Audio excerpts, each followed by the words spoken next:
반려견이 한자리에서 계속 빙빙 돕니다. 한번 서 있으면 앉지를 못하고 계속 서 있습니다. 깨어있는 시간 대부분을 왔다 갔다 하면서 배회합니다. 주인을 알아보지 못하고 짖지도 않습니다. 왜 그럴까요? 치매에 걸렸기 때문입니다. 퇴사하면 그동안 놀아주지 못한 거 시간적인 여유가 많이 생기니까 많이 놀아주려고 했습니다. 그런데 치매에 걸리고 말았습니다. 처음에는 이 사실에 많이 슬펐고 죄책감도 들었습니다. 주인을 잘못 만나서 얘가 그동안 얼마나 외로웠을까. 모든 게 다 때라는 게 있는데 미뤄만 왔던 제가 참 한심했습니다. 인생에 나중에 내일은 이런 말은 없습니다. 한자성어 만시지탄이 떠올랐습니다.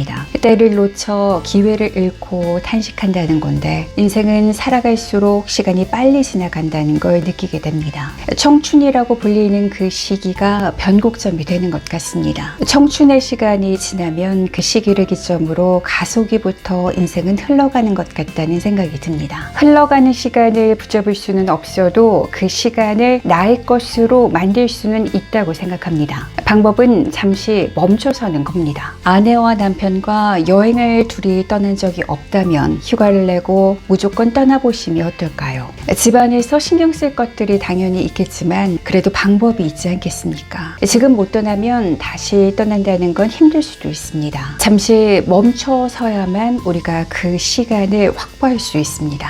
중요한 건 이 시기에만 할 수 있는 게 무엇인지를 알아야 한다는 겁니다. 그게 뭔지 정확하게 알기 위해서라도 우리는 잠시 멈춰서야 합니다. 멈춰선다는 건 잠시 일상에서 빠져나와서 낯선 곳에서 오롯이 나와 마주하는 것을 의미합니다. 나 홀로 낯선 곳에 가서 낯선 카페에서 차 한 잔을 마시는 것도 오롯이 나 자신과 마주할 수 있는 시간입니다. 지금의 나 자신과 마주하면 지금의 해야 할 일들이 보입니다. 지금 하지 않으면 나중에 후회할 것들이 보이기 시작할 겁니다. 그래서 우리에게 주기적으로 여행을 떠나는 게 필요한 것일지도 모릅니다. 현재의 나 자신과 내가 해야 할 일이 무엇인지를 확인하기 위해서라도요. 우리는 오늘이 바로 우리 생의 가장 젊은 날이라는 사실을 잊지 말아야 합니다. 좋은 옷과 구두와 가방을 사두고서 나중에 특별한 일이 생기면 입겠다, 착용하겠다 이런 분들 계시는데요. 예전에 한 전문가가 한 말이 생각납니다. 지금 당장 옷을 입고 구두를 신으면 특별한 날이 될 거라고요. 그리고 특별한 일이 생길 거라고요.